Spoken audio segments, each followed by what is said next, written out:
stood up and you said that you had gotten his letter years before, but didn't respond until, you know, much later. Mm-hmm. And Darrell's whole thing was how important it is that it's better late than never, and that people need to step up at some point. What made you decide to finally make that step and go there and participate?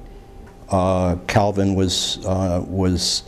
had talked to Felix and was saying to Darren, we need to go up and talk with him, and Darren saying to me, you know, would you be willing to do that? And we're in November, December, we're getting to the end of the year, there aren't a number of other things happening, and so it was the right move to make. It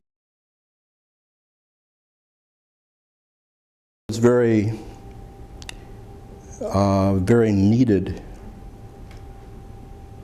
piece of work, both from the standpoint of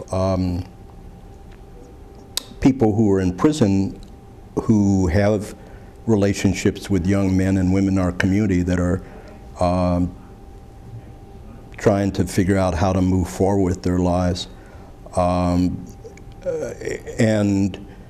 here are a group of people who have contact with them and have learned through their own experience what works and doesn't work in terms of managing your life, who are saying, let's reach out to try to help them see what we are, what we've experienced and appreciate what we've learned.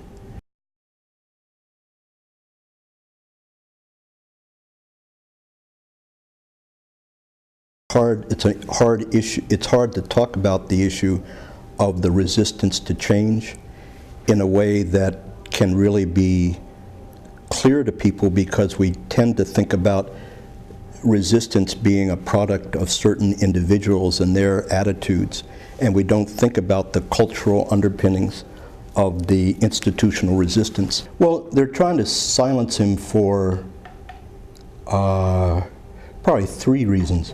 One is that you don't want someone in the institution who is agitates around the external in order to bring people, to focus people's external attention internally. And he was doing that for a number of years, but people weren't paying attention, and so it didn't matter.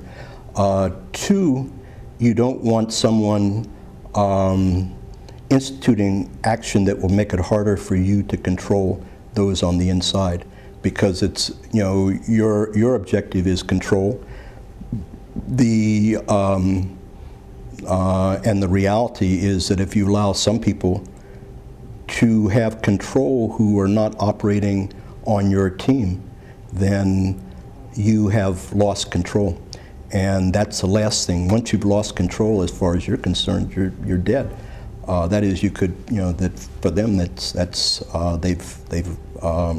they put themselves in danger and their position in danger if they lose control. And so anybody who threatens the control is in danger.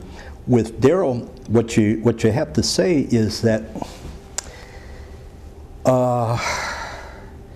they made a decision that he was a calculated risk.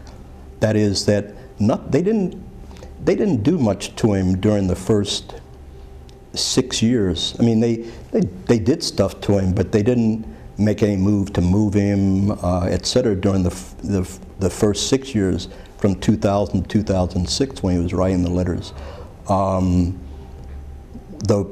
in a weird way, see, in a weird way, they didn't, in a weird way that I don't even, well, I understand it because it gave them another point of control, you know, ironically. That is, to allow him to make these three-way calls. And with Darren, it came up with Darren. They want to jump on Darren at the end of a year and 2 years of listening to these three-way calls, when they have been colluding with Darrell in making these calls, right? So they colluded with him in terms of him breaking the rules, and they didn't shut him down. Why? Because they said, well, Darrell, I think because they said Darrell talks a lot, and he, so we'll give him this access to other people because he talks freely, and so he'll just tell us what he's doing, and he doesn't seem to differentiate between what he's telling us And it's not clear that he's given us a message through these calls to get us to move in one way and then doing something else. It seems like there's certain authenticity, integrity in terms of what he's saying to these people, truthfulness in terms of what he's saying to people. So if we let him do that, then we actually have another means of control. And they moved on him at the end. And so they moved on him at a point where there already was a set of activities that had been generated and movement that was going on with Darren, with Reverend Dickerson. With Reverend Dickerson, and all that activity was going on, and then they really made the move on him at the point where I think where you came in, and they began to look at, and they were listening to the calls and could see that he was organizing with you to begin to do something that was more visual, and so they said, and they would create more public display, and there already was media outlet that coverage that they saw that was given to Darren, et cetera, and they just said, we got to stop. We can't allow our control. Up to this point, we've had a strategy that has enabled us to feel that we were walking this tightrope.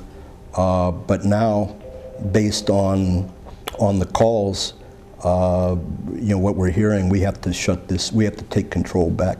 So they take control back by pulling Darren back. They get control back eventually by shipping him out and getting him away from the people he has been working with. What the question you had was, what was my reaction to all that? It brings up, anger, but the reality is that, it's like Malcolm used to say, you can bake cats in an oven, but that doesn't make them biscuits. Given that fact, any group of people who begin to disturb the basic tenets of the system are seen as the enemy. What is the basic tenet of the system? Basic tenet of the system is that these people are damaged goods.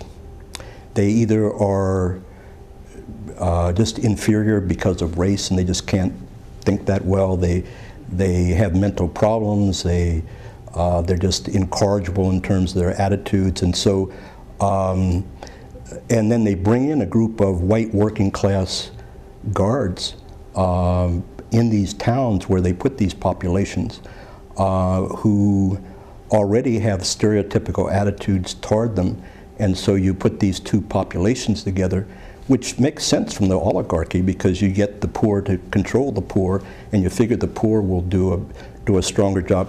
All of that leads me to say that we have to understand that the prisons are run by men and women who look down on the people who are in prison in general and don't believe that they don't have a strong set of beliefs that they can be incorporated into the society, and that what is most important is to maintain control, because that for them to maintain control, because these people are animals. These people don't think along the lines that we think.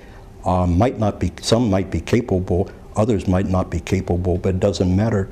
Our responsibility is to keep these people under very tight control.